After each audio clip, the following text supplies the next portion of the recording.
पीरू academy के YouTube channel पर आप सभी साथियों का स्वागत है। डियर बात करेंगे शिक्षा जगत से जुड़ी हुई तमाम महत्वपूर्ण खबरों पर। लेकिन आगे बढ़ने से पहले जितने लोग चैनल पर पहली बार जुड़ रहे हैं, सब्सक्राइब करके बेल आइकन प्रेस कर लीजिए। डियर, आपकी स्क्रीन पर पहली अपडेट आप देख सकते हैं।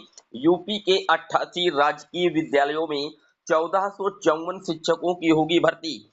प्रदेश के 88 राजकीय विद्यालयों में कुल 1454 शिक्षक और 163 गैर शिक्षक पदों पर भर्ती होगी। प्रदेश में बने 75 राजकीय इंटर कॉलेज तथा 13 राजकीय हाई स्कूल के लिए शिक्षक और शिक्षणेतर कर्मचारी के पदों की संख्या जारी कर दी गई है। इस संबंध में अपर मुख्य सचिव दीपक कुमार ने आदेश जारी कर दिया है। शिक्षकों के पदों पर भर्ती की प्रक्रिया क्या होगी, इस पर जल्दी निर्णय होगा, जबकि शिक्षणेतर कर्मचारियों के पद आउटसोर्सिंग के माध्यम से भरे जाएंगे। तो आप देख सकते हैं, यूपी के 88 राजकीय विद्यालयों में 1454 शिक्षकों की जो भर्ती है, उसका रास्ता पूरी तरीके से साफ कर दिया गया है। डियर, बात कर लेते हैं अगली अपडेट की। अगली अपडेट आप देख सकते हैं, लेखपाल भर्ती परीक्षा 2023 में नियुक्ति की मांग को लेकर के प्रदर्शन हो रहा है। लेखपाल भर्ती 2023 में चयनित अभ्यर्थियों ने बृहस्पतिवार को नियुक्ति की मांग को लेकर के राजस्व परिषद में प्रदर्शन किया। नियुक्ति न मिलने से नाराज चयनित लेखपालों ने राजस्व परिषद व प्रदेश सरकार पर सुप्रीम कोर्ट में नियुक्ति मामले की सुनवाई में प्रभावी पैरवी न करने का आरोप लगाया है। राजस्व परिषद में डटे प्रदर्शनकारी अभ्यर्थी अपर आयुक्त से आश्वासन मिलने के बाद वापस लौटे हैं। तो आप देख सकते हैं, लेखपाल में जो भर्ती प्रक्रिया है पूरी तरीके से अंतिम पायदान पर थी, लेकिन मामला मानी सुप्रीम कोर्ट पहुंचा है। सुप्रीम कोर्ट में लचर प्रदर्शन का आरोप अभ्यर्थियों द्वारा लगाया जा रहा है कि सरकार का जो प्रदर्शन है वो ठीक से नहीं हो पा रहा, पैरवी नहीं की जा रही है। इसकी वजह से कहीं ना कहीं जो भर्ती प्रक्रिया है वो पूरी तरीके से हमारी डिले की जा रही है। बात कर लेते हैं अगली अपडेट की। अगली अपडेट, डीएलएड कैंडिडेटों ने मांगी प्राथमिक शिक्षक भर्ती। उत्तर प्रदेश में डिप्लोमा इन एलिमेंट्री एजुकेशन यानी कि डीएलएड प्रशिक्षित युवाओं ने प्राथमिक शिक्षक भर्ती की मांग को लेकर के उत्तर प्रदेश शिक्षा सेवा चयन आयोग में ज्ञापन सौंपा है। युवाओं का कहना है कि 6 वर्ष से अधिक का समय हो गया और प्राथमिक भर्ती नहीं आई, जबकि कोविड-19 के समय को छोड़ करके हर वर्ष डीएलएड प्रशिक्षण पूर्ण कर भर्ती आने की प्रतीक्षा कर रहे हैं। डियर, आप जानते हैं, नए शिक्षा सेवा चयन आयोग को बनाने का जो आदेश है सरकार के द्वारा लिया गया, उसके बाद आयोग का काम अंतिम पायदान पर है। फिलहाल अभी भी नई शिक्षक भर्ती को लेकर के जो आदेश है वो जारी नहीं किया जा रहा है। अनुपात समानुपात फिट बताया जा रहा है, जबकि 50,000 से ज्यादा पदों का हलफनामा खुद योगी सरकार ने सुप्रीम कोर्ट में दिया था 2019 में, जब 69,000 की एक बड़ी भर्ती निकाली गई थी शिक्षा मित्रों के एवज में। हालांकि डीएलएड के जो कैंडिडेट हैं वो लगातार प्राथमिक शिक्षक भर्ती की मांग कर रहे हैं और जो ज्ञापन इत्यादि है वो दे रहे हैं। डियर, बात कर लेते हैं अगली अपडेट की। अगली अपडेट आप देख सकते हैं, पॉलिटेक्निक प्रवेश परीक्षा का जो परिणाम है जारी कर दिया गया है। 3,04,329 जो अभ्यर्थी हैं वो सफल घोषित किए गए हैं। संयुक्त प्रवेश परीक्षा परिषद ने जारी किया परिणाम। प्रावैधिक शिक्षा परिषद की ओर से प्रदेश के निजी व राजकीय पॉलिटेक्निक संस्थानों में प्रवेश के लिए आयोजित संयुक्त प्रवेश परीक्षा का परिणाम बृहस्पतिवार देर शाम घोषित कर दिया गया। प्रवेश परीक्षा का आयोजन 13 से 18 जून तक किया गया था।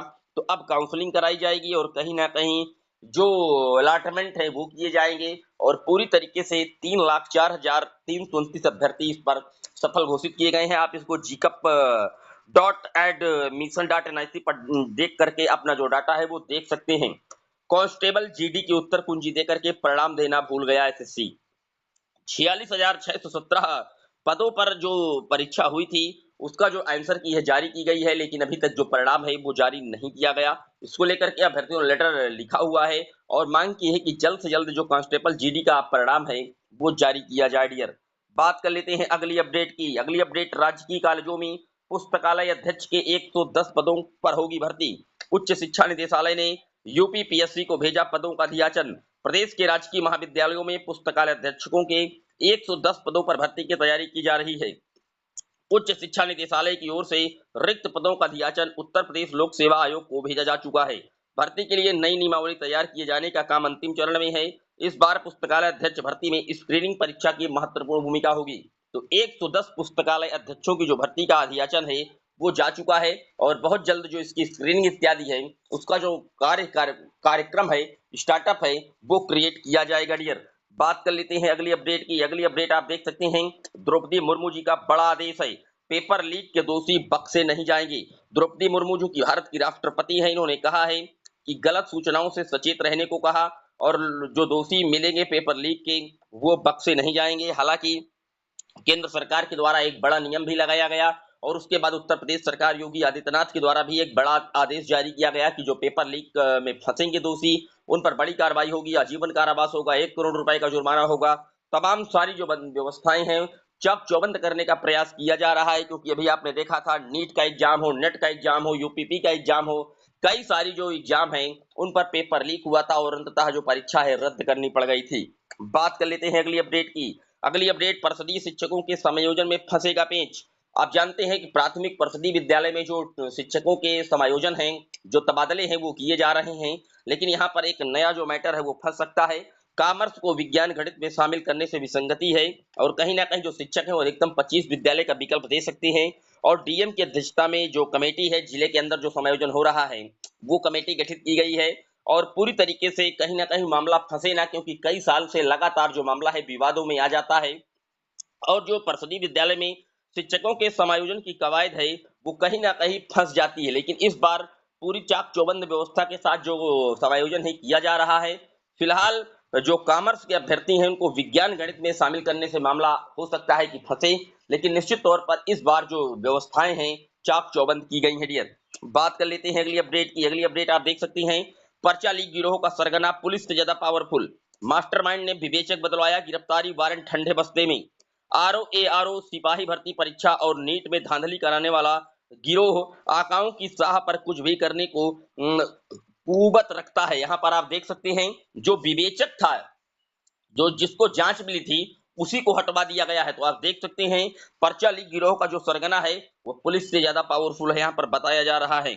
ये पूरी तरीके से आप देख सकते हैं आरओ पुलिस भर्ती इत्यादि का जो पेपर लीक है पूरे गिरोह के द्वारा, जिस गिरोह की जांच की जा रही थी विवेचक मंडल के द्वारा, उस पूरे विवेचक को ही बदलवा दिया गया है। तो कहीं ना कहीं जो पावरफुल बताया जा रहा है कि जो सरगना है वो ज्यादा पावरफुल है डियर। बात कर लेते हैं अगली अपडेट की। नीट पेपर लीक, सीबीआई ने 2 आरोपियों को गिरफ्तार किया, 7 और हिरासत में। पटना से गिरफ्तार दोनों आरोपियों को विशेष कोर्ट न्यायिक हिरासत में भेजा गया है। नीट पेपर मामले में बड़ी छिछालेदार है सरकार की। निश्चित तौर पर यहाँ पर बिहार से पेपर लीक की घटनाएं सबसे पहले शुरुआत हुई थी, फिर इसको धर्मेंद्र प्रधान जो कि केंद्रीय शिक्षा मंत्री उन्होंने भी स्वीकारा था कि हाँ पेपर लीक हुआ है, सीबीआई जांच चल रही है। फिलहाल अभी तक पेपर रद्द करने का जो आदेश है वो जारी नहीं किया गया है।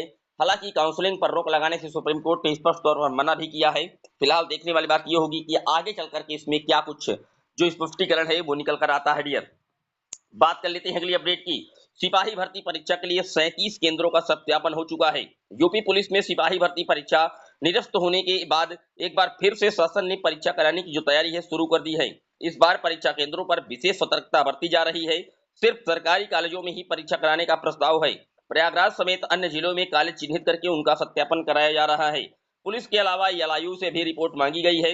अभी तक प्रयागराज में 37 परीक्षा केंद्रों को क्लीन चिट दी जा चुकी है। इस बार सिर्फ सरकारी कॉलेजों में ही जो सेंटर्स हैं बनाए जाएंगे।